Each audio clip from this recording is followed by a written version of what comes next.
진보당의 강성이라는 사람이 당선됐습니다. 진보당은 이제 어떤 정당이냐면 2000년에 민주노동당이 있었습니다. 민노당이죠. 그것이 2011년에 통진당으로 바뀌었는데 머릿속에 통진당 이전에 이 좌파 정당이 민주노동당입니다. 민노당. 2014년에 통진당이 해산됐거든요. 근데 그 이후에 통진당이 해산됐지만 통진당의 이념과 가치를 다시 부활시킨 것이 이제 2020년의 진보당입니다. 이런 머릿속에 통진당을 기준해서 이전에 진보정당이 민노당, 그 다음에 이후의 것이 진보당입니다. 따라서 지금의 전주울에 당선된 사람은 진보당 소속으로 되어 있습니다. 다음에 그 통진당이 해산됐는데 9년 만에 진보 제2의 이석기가 국회에 진입을 하게 된 것이에요. 결국 대한민국을 전복하려는 집단이 다시 국회에 진입하게 되는 그런 일이 벌어졌습니다.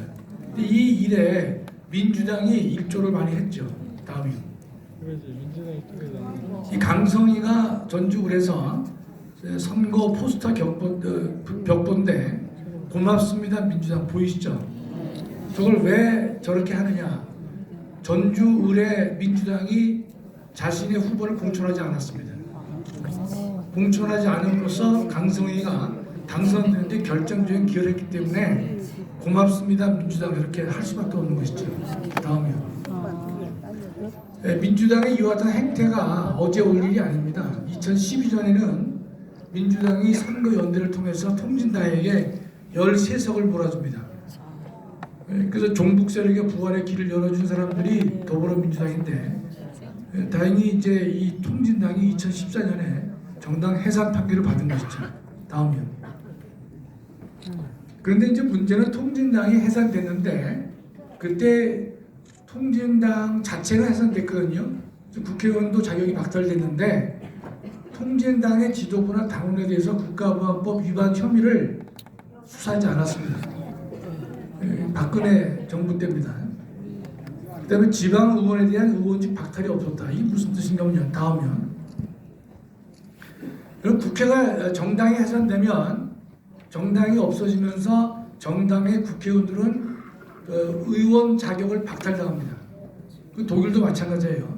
그래서 통진당이 해산됐으니까 통진당 국회의원들은 지역이건 비례건 모두가 다 의원직을 상실합니다. 그랬는데 그 당시에 헌재도 그렇고 당시 법무부 장관인 황교안도 그렇고 제대로 이 소송을 못한 것이에요. 그게 무슨 말인가면 지방 의원직이 다 박탈되지 않았습니다. 무슨 말이냐면 통진당 소속의 국회의원들은 지역이건 비례건 다 박탈됐어요. 그런데 통진당 소속의 지방 의원이 있을 거 아닙니까? 지방 의원 중에서 비례대표는 제명했어요. 박탈됐어요. 그런데 통진당 소속의 지역의 기초의원들은 손을 내지 못했습니다. 그 법무부 장관이 다투지 않았다. 그리고 헌재는 직권으로 심판해야 된다. 선관위가 비례대표 6명만 자격을 박탈했다. 좀 어려울 수가 있는데 여러분 제가 설명을 잘해드릴 테니까 잘 이해하세요. 법무부 장관이 황교안이가 다툴 때 통진당 해산을 다투면 첫째 정당을 해산해야 된다. 이해가 되죠? 두 번째 소속 국회의원을 자격을 박탈해야 된다. 이해가 되죠? 그런데 이 사람이 뭘 다투지 않았냐면 관련 지방의회 의원직은 어떻게 될 것이냐 이것도 다퉈야 되는데 법무부가 다투지 않은 것이에요. 첫째 그게 제 마음에 안 드는 것이에요. 두 번째는 헌법재판소 제가 마음에 안 드는 게 비록 법무부 장관이 다투지 않았다 하더라도 정당이 해산되는 마당에 국회의원 자격도 박탈하는 그런 상황이라면 기초의원 즉 지방의회 의원도 자격을 박탈할 거냐 말 거냐를 헌재가 판단을 해야 되는데 당시 헌법재판소는 정부가 법무부가 그것을 다투지 않았다는 이유만 가지고 헌재가 판단하지 않았던 것이에요. 그래서 제가 책에다 썼어요. 그 당시 지적도 많이 했지만 다투지 않았다 하더라도 헌법재판소는 직권으로 지방의회 의원직을 유지할 필요가 있는지 없는지를 판단했어야 옳다는 뜻이에요. 3분의 1밖에 이해가 안 되신 거 보니까 더 열심히 다시 한번 읽어보시고 공부하셔야 돼요. 그럼 그 당시 그래서 중앙선관위가 나서서 어떤 일을 했냐면요, 헌법재판소가 아무런 판단을 안 하니까 중앙선관위가 나서서 지역구 지방의회 의원 31명은 손을 내지 못했습니다. 그러나 비례대표 6명만 자격을 박탈시킨 것이. 예, 하여튼 알아들으신 거로 생각하고, 저 내용은 제가 제 책인 헌법 원론에다 다 기술을 한 내용들인데, 여러분 하여튼 쉬운 얘기는 아니니까 여러분이 자기 것으로 하기 위해서 여러 번 한번 공부해 보십시오. 다음이요. 강성희는 어떤 인간이냐? 한미동맹 필요 없다. 북한의 미사일 발사는 자위권 발동에다 있다고 소리를 하는 인간이 바로 강성희란 말이죠. 그 제2의 이석기나 다른 거예요. 해산된 통일당은 애국가를 거부한 정당이에요. 다음이요. 근데 이 사람이 지금 국방위원회 배정될 확률이 높아요. 왜냐하면 보궐선거로 당선된 국회의원들은 거론이 되어 있는 이 위원회에 할당을 하게 해야 된단 말이죠. 그래서 국방위에 갈 확률이 높은데 안 되겠죠? 네, 그 대답은 확실하시네. 군사 기밀을 다루는 국방위원회에 제2의 이석기 가면 안 된다는 뜻이죠. 그러니까 이 인간이 선배들이 못한 혁명과학을 마침내 하려고 하는데, 다음이요. 예전에 그 이석기가 국회의원이었을 시절에도 국방위를 가려고 했어요. 그러나 불우했습니다. 근데 국방위를 가면 왜 안 되느냐? 국회의원은 두 가지 권한이 있는데, 하나는 서면으로 정부에 대해서 질의를 할 수 있어요. 그건 답을 보내와야 돼요. 근데 국방위원이 되면요, 비밀 취급 인가증이 국회의원이 허가가 됩니다. 비밀 취급 인가증은 이게 있으면요, 써있죠. 한미연합훈련의 구체적 일정이나 방임이 되어 우리 군의 첨단 무기 체계와 전략 배치, 작전 계획 등 예민한 군사 기밀을 다 알아낼 수 있다는 뜻이. 절대로 안 되는 거죠. 그래서 그 당시 이석기도 그걸 불허했기 때문에 이석기는 국방에 가지 못하고 다른 상임위에 배정이 됐던 것이에요. 다음이요. 그 이석기는 타 상임위에 있으면서도 가만히 있진 않고 국방부에 대해서 한미연합훈련 자료를 달라, 군사 자료를 달라, 30여 건을 국방부에다가 요구한 사실이 있다는 것이에요. 자, 요건 이런 거예요. 아까 제가 뭐라 그랬죠? 국회의원은 두 가지 종류의 권한이 있는데, 하나는 일반적으로 정부에 대해서 질의하고 서면으로 답변을 요구할 수 있어요. 그 자격으로 저걸 한 겁니다. 이석기가 저걸 했는데 30건을 요구를 하는 것이에요. 그러나 국방위원이 돼버리면 비밀 취급 인가증이 또 나오기 때문에 더 고도의 국가 기밀을 열람할 수 있고 볼 수 있는 자격이 부여되는 것이에요. 도저히 안 되겠죠. 다음으로 다시 돌아가서, 그럼 어떻게 할 것이냐? 지금 이제 국회 상임위 배정한 것은 국회의장의 권한입니다. 김진표의 권한이에요. 그러니까 국민의힘이 반대하고 있기 때문에 더 반대해서 이 강성희가 김진표 의장이 상임위 배정을 다시 할 수 있습니다. 국회의장은 그걸 바꿀 수 있어요. 따라서 바꿔서라도 저 인간을 국방에 넣어서는 안 될 것이라는 뜻입니다. 다음이요. 빨갱이를 넣으면 안 되겠죠, 그렇죠? 근데 빨갱이하고 가깝게지낸 문재인이가 김희수를 헌재 소장을 지명했다. 이게 무슨 말인가면, 정당 해산 판결을 할 때 재판관 9사람 중에서 8사람이 해산 결정에 찬성했는데 한 사람이 반대했습니다.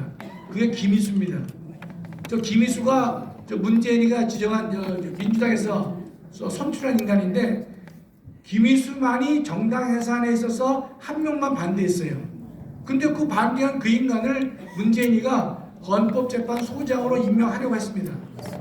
근데 안 됐어요. 왜 안 되냐면 국회의 동의를 요하는 건데 국회에서 동의를 해주지 않아서 안 된 거지만, 그러나 위원정당 해산에 있어서 유일하게 반대표를 던진 김희수를 헌재 소장으로 지명했다는 자체가 저희 인간의 그 칼날을 할 수 있는 것이죠. 또 저희가 또 뭐 했습니까? 이석기도 가석방을 시켰어요. 형기를 마치지 않았는데, 그때 진보당이 도리어 화를 냅니다. 왜 뭐라고 화를 내냐? 가석방이 뭐냐? 사면을 해줘야지 하고 또 얻은 인간이 저 인간들이에요. 다음이요. 최근에 간첩단이 많이 잡혔지 않습니까? 2017년 즉 문재인 때예요. 캄보디아 공작원과 캄보디아에서 접선을 한 사람인데 그 인간이 통진당 출신입니다.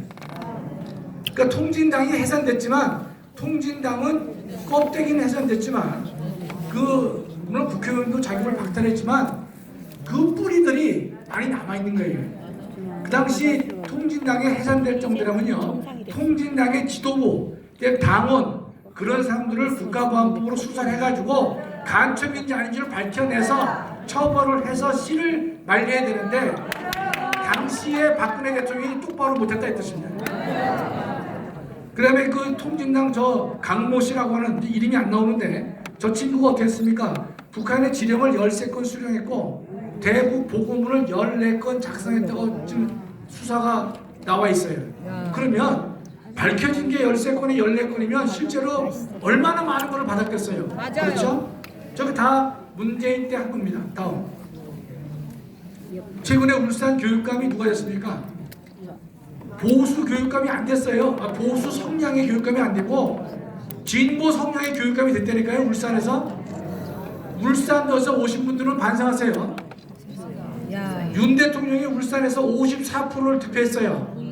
이번에 보수 성향의 교육감이 38%고 떨어졌습니다. 이게 여러분 정신 차려야 되는 것이에요.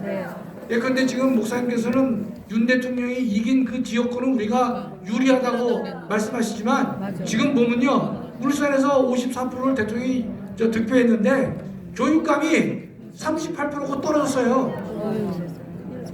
우리 자유마을 중에서 우리 울산에서 하시는 분들 정신도 똑바로 차려야 될 것이고, 또 이거를 하나의 표본으로 하면서 전국의 모든 사람들이 정말로 우리가 열심히 해서 우리의 이긴 거를 반드시 이기게 해야 된다, 이런 뜻입니다. 맞아요. 그래서 결론이 뭡니까? 정신을 우리가 바로 똑바로 차려야 되는 것이에요. 정신을 차려야 한다. 여러분 바둑을 뭐 두실지 바둑을 잘 두는지 모르겠지만, 바둑에 이런 경험이 있습니다.